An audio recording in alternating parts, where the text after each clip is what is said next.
At Mwencha Farm, farming means business. From hoho earning 100 shillings per kilo to apple seedlings selling at 500 shillings each, with every apple tree expected to bring in over 5,000 shillings per harvest, and it doesn't stop there. Over 1,100 has avocado trees targeting the export market at 80 shillings per kilo, more than 10 dairy animals producing milk, manure, and powering the farm through biogas. This is farming with profit, precision, and purpose. Meet Dennis Mogaka, inspiring farmers, creating opportunities, and building the future. Mwencha Farm, where farming pays.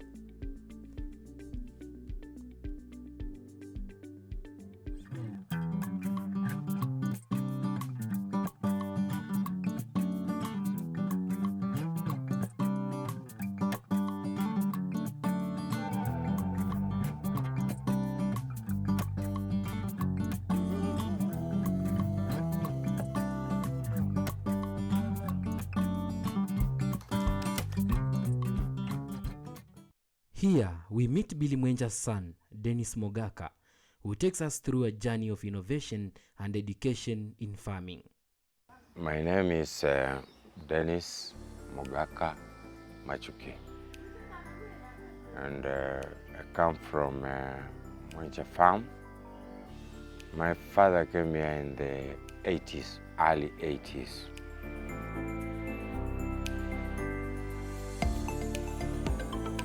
Started farming as a peasant farmer. He has 21 acres. My dad is Billy Stephen Machuki, Mwencha. And Mwencha is a family name. We got a college which we train people on farming. We train teachers.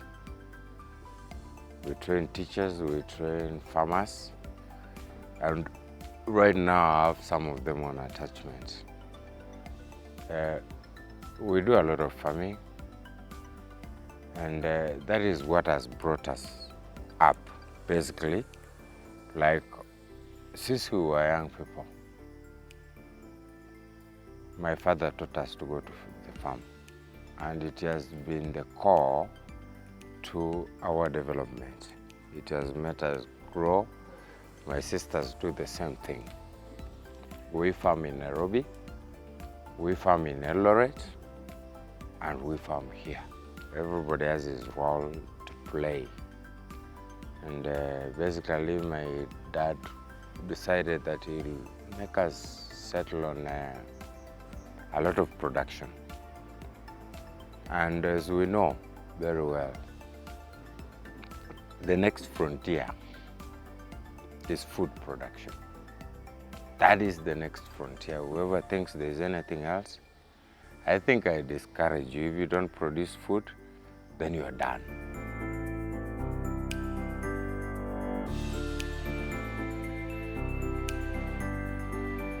We do mixed farming, we do animal farming and crop farming, and we do mixed cropping.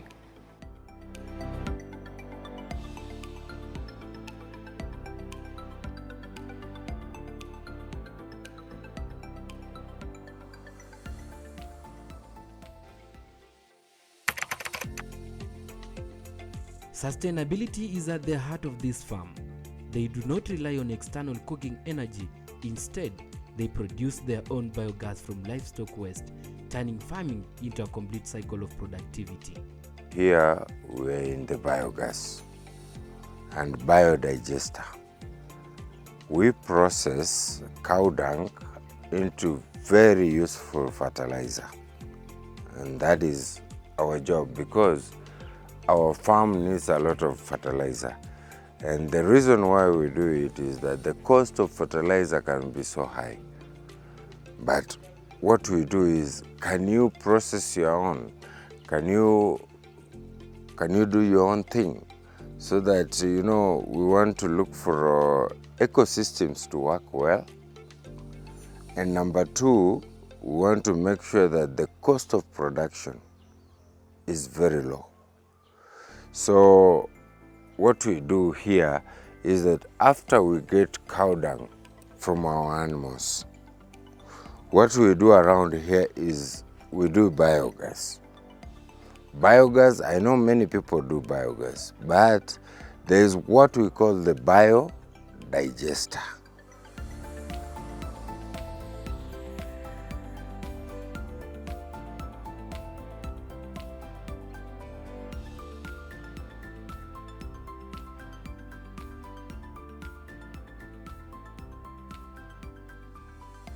And we may teach you how to do the biodigester.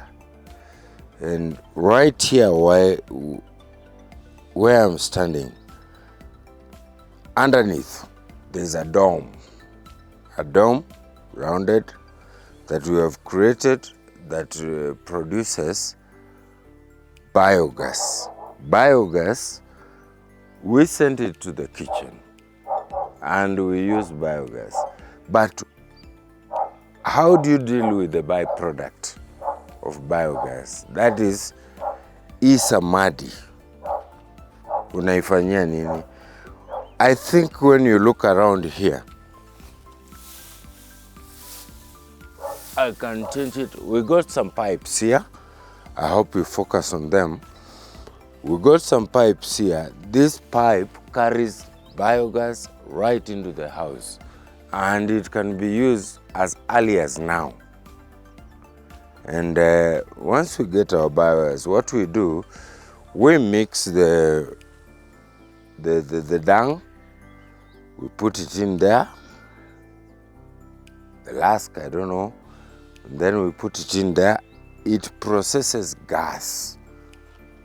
Gas has pressure. It will push something out of this place. So what happens, once we process that gas, we get it, and then it goes to the first chamber. The first chamber. Now, this is purely biogas, but once it fills up, what happens next? You need to get something out of it. So you'll always fill, but you'll never reduce this. You will always fill, never reduce this. It goes to the digester. The digester, it has got 3 chambers here, you can see. This was the first chamber from the biogas. That is normal for everybody. Then from there, when it fills up, we do some pipes here. It goes here. It goes to the second. It goes to the third. Okay? Inside here, we have an enzyme. This enzyme makes the fertilizer. This enzyme makes the fertilizer grow faster, isn't it? And once we do that job, it goes directly. Can we walk over? Maybe you use the other side. Once it goes to the third jumper, then we get the real manure in liquid form. Show them up. It comes alone. It's not like once the gas fills up the other side, it exerts pressure. Pressure so that it just comes without you continuing filling.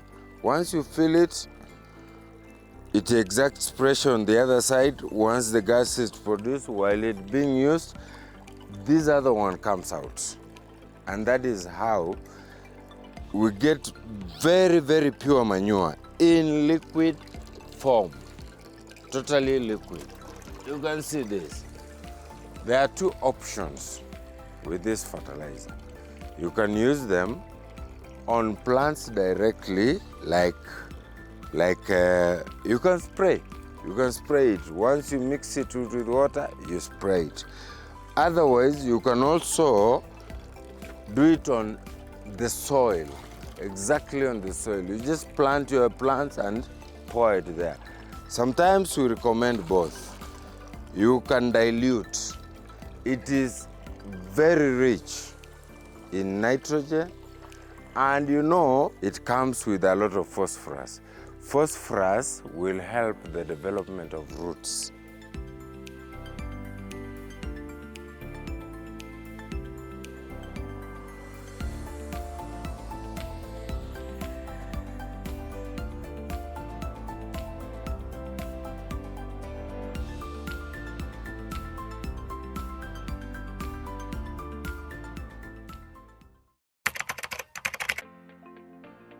People always say the apples don't work in Tanzania, and it is a myth.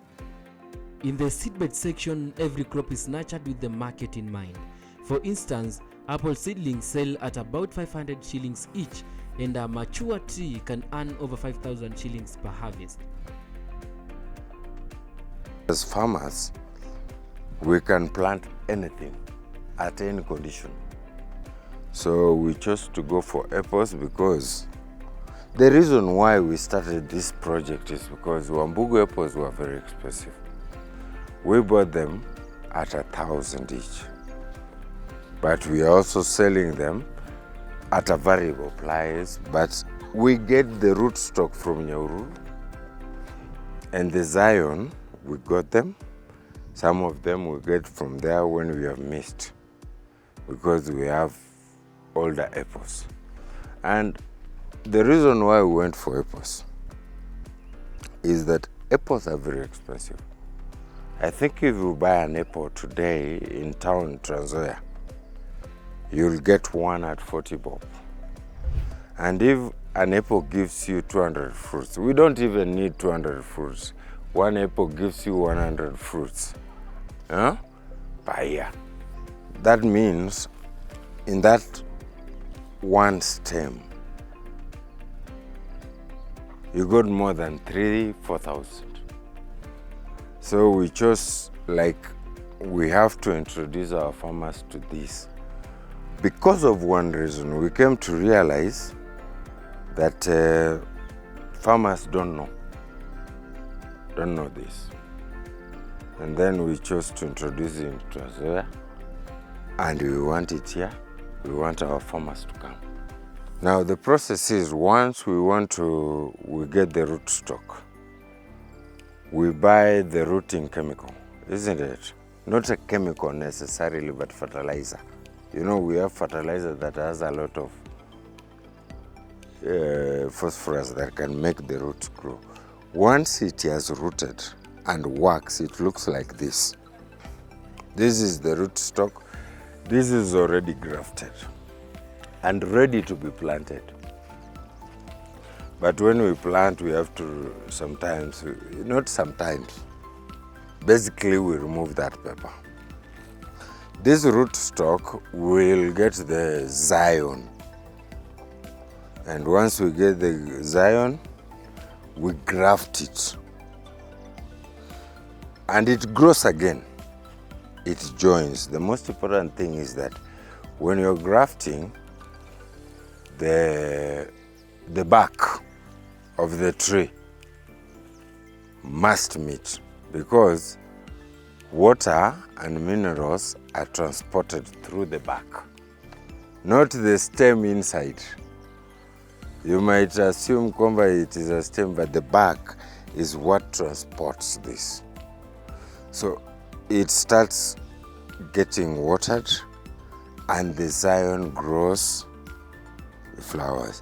Whatever happens, you can look at this. This is a very good example. We're gonna graft this. After we graft it, do you see the small baby here? We can't graft it. So we remove it. Anything below the graft,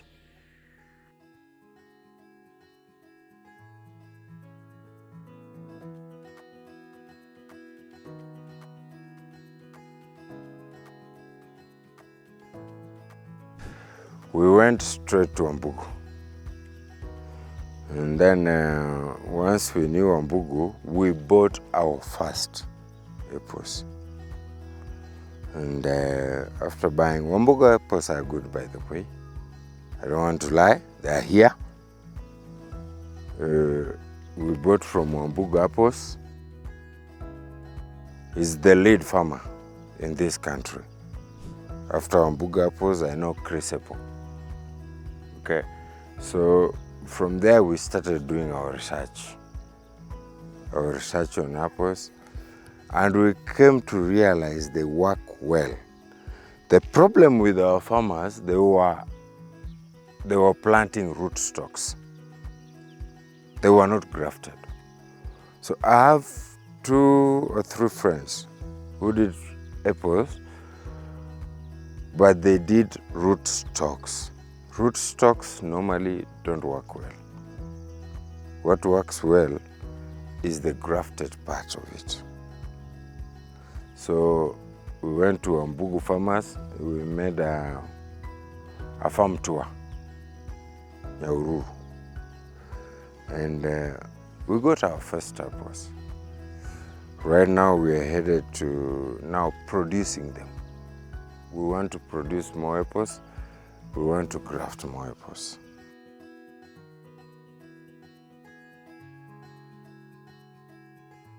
Let's start from planting. We hold down 2 feet by 2 feet. I mean the diameter 2 feet, and then the depth of 2 feet. And then we mix topsoil. You don't use subsoil. Subsoil, you put it aside. You take topsoil, mix it with manure, 2 by 2. We make sure there is no acidity, enough phosphorus for the development of roots, okay? Then after mixing, we put it down. One thing you have realized here is that the plant is not in the hole. Fruits don't take plants that are in the hole. They dislike waterlogging. So what do we expect? If there's any water, if you observe clearly, utagundua hapa round kako chini kidogo. We expect the water to be away from the plant, but being absorbed by the plant. So tunahakikisha hii imekuja juu, alafu huku ndani maji italog, hakuna shida. Huku kando, sio ndani, kando. And then we do weeding. Weeding, while you're weeding, you have to make sure that you don't mess the roots. Don't mess the roots. So mostly tukifika next to the plant, we tunatoa hivi and then we dig around it, isn't it?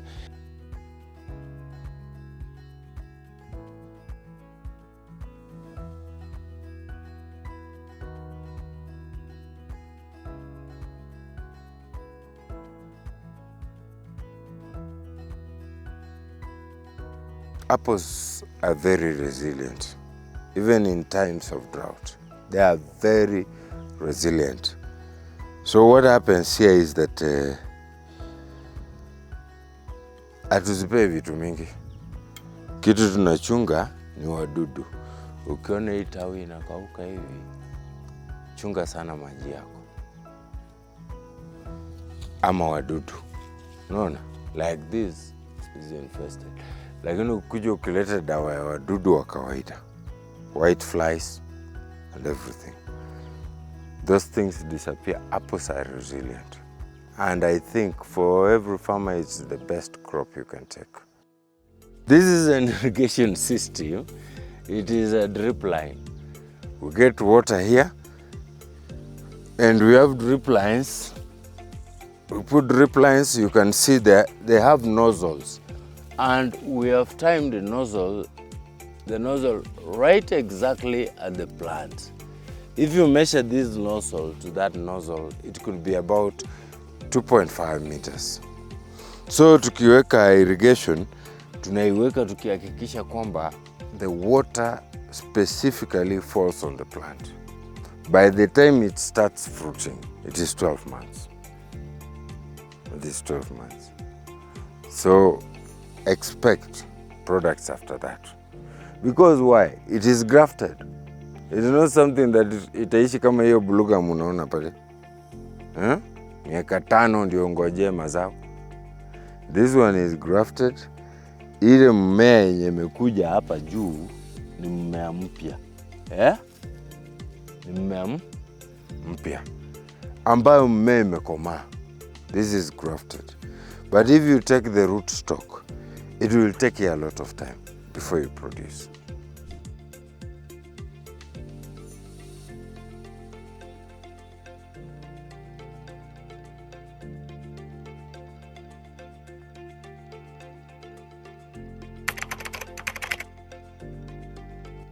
In the avocado section, over 1,100 Hass avocado trees stand tall.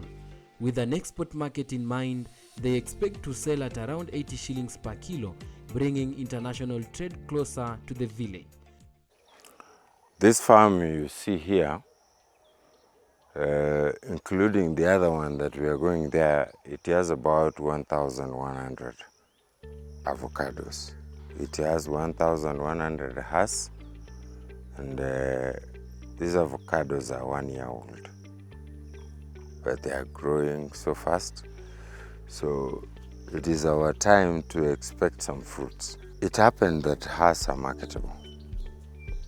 Hass are marketable, not known. There are two things we do here with Hass avocado. One, you see they have started. This is our first fruit. They are fruiting. We chose Hass because I talked about sustainability. You know, when you have a product that doesn't expense you as much, you know, the initial cost of doing this Hass, it is expensive, by the way. But after you've done it, like we are doing it right now, and we have a biodigester over there, maintaining these avocados is easier, very easy. And we chose this avocado because they give you more space to keep working while producing. And Hass is the preferable avocado for export. And that is what we are eyeing. We are headed to the market right now. In fact, we have a problem around. Some people came here with a very bad price. But we know if we export this Hass, the minimum we might take is an 8 bob per kilo. 8 bob per kilo. That is the minimum. So, and we know they are going for export. And what has happened with the market today, people are destroying young fruits. Brokers are in, and they're taking fruits as young as this. Brokers are in, they're taking fruits as young as this at a very poor price. But let me ask you a question. When you do something, do it in large scale. If you plant 5 avocados, that means you are not developing. But if you have it in bulk, then, work on your production. Work on your production. Yeah. But if you plant 5, then what are you doing? Nothing. Do something else. But you know, also within 8 years, then possibly they might have covered the space. This spacing, we have a 6 meter by 3 meter. So possibly in 8 years, I will remove 1. And then I remain with 6 meters by 6 meters. But 8 years, I'll have got my money.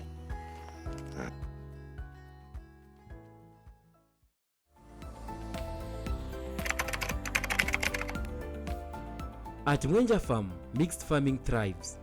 One of their specialties is hoho farming, a crop that requires little maintenance, yet many farmers remain unaware of its potential. With the ready market, a kilogram sells for about 100 shillings. Karibu to the hoho farm. Ukiangalia hapa, ona mema. Hii sio hoho ile ya kuchezea. The reason why hii hoho iko what it is because of compost, manure, and maintenance. The best thing you can do, hoho to maintain is one of the easiest things. Watu wengi wanashangaa wanaiona sokoni. Lakini mimi tangu nijue nimepanda hoho haijawahi letea mtu shida. It is resilient and its production is high and it produces ikiendelea ikiendelea mpaka utachoka nayo. Unajua hoho unaweza ukaiwacha hapo na ikae kwa shamba mwaka mzima hata ulisahau. Unaiwacha tu unasahau, unaenda na inaendelea tu, unakuja kupita kesho unapata kingine kadogo kako hapo. Lakini secret ya hii kitu mbolea.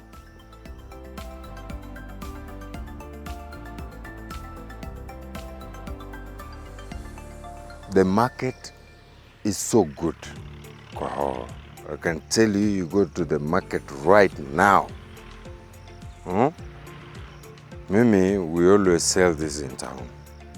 And we sell it per kilo at about 100 baht per kg. Hizi ndogo hizi tu chache hizi, siwezi kosa 100. Chache vile ziko hivi. Usiona ati ni mahali pakubwa hivi.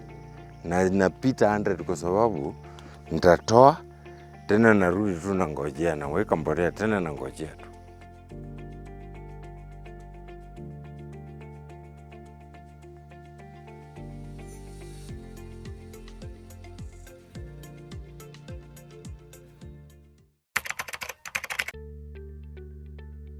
The dairy unit houses more than 10 animals, producing both milk and the much needed manure that keeps the farm fertile and sustainable.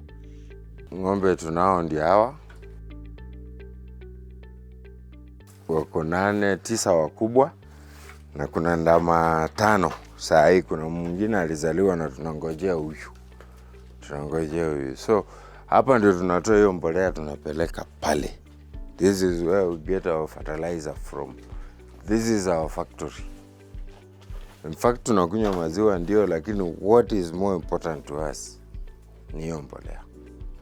Hiyo mbolea tunaipenda, lakini we are planning to upgrade this place. We want to build another one. Oh, we got Asia. There's a New Holland here and there. This is a New Holland. This is a good freshen. This is a freshen, that is a freshen. Na New Hollands and Asia. Those are the breeds we are working with.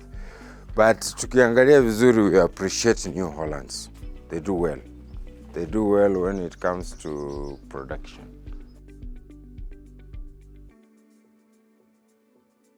We feed twice. Now we use Desmodium, Uasin, na Boma Road. We use a lot of Boma Road. Kwanza hiyo, it sustains, but when you are feeding these animals, people don't know. Watu wanaamka asubuhi, mtu anaenda na kata nepi anapea ng'ombe yake. That one, you've lost it already. Whatever they eat must be clean.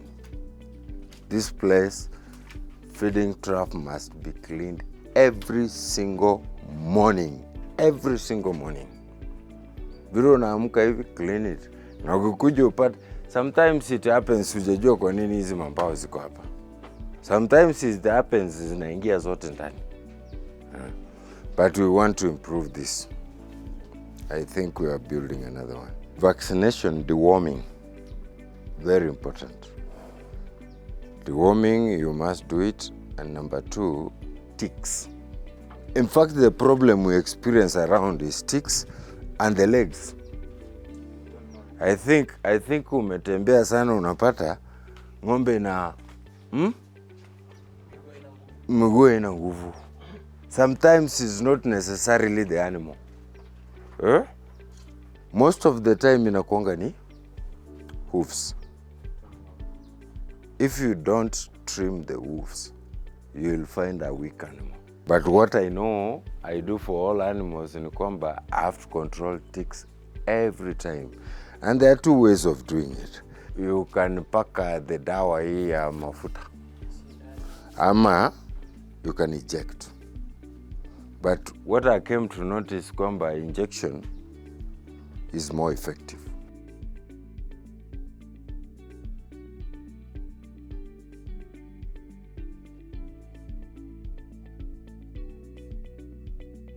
Acidity is one of the greatest problems, so more especially if you're using compost manure. And if you plant using the commercial fertilizers, you just have to check your acidity. And you come to realize at some point your products, whatever you produce, they may reduce if you find there is no acidity. And we went for fruit farming because we realized, like, if we look around, it is one thing that is rare to find. Ukiwa na shamba kama hii, the challenge we get is security. Mimi wakati tumekaa tu pale, unajua nani anavuna? Unajua nani anavuna? It is a challenge tumekuwa nayo, a very serious challenge. I mean, it takes a lot of money to secure whatever you produce. Otherwise, you produce and you don't get the money. You don't make the money. Beyond farming, Dennis offers advice to fellow farmers, encouraging them to adopt innovative methods that improve yields and ensure food security. Food production is the next frontier. So anybody who is thinking about manufacturing and anything, let me tell you the truth. Without production in the farm, there is no manufacturing, there is no anything. There's nothing you're gonna do. So if we want to build our country, let's go to food production first.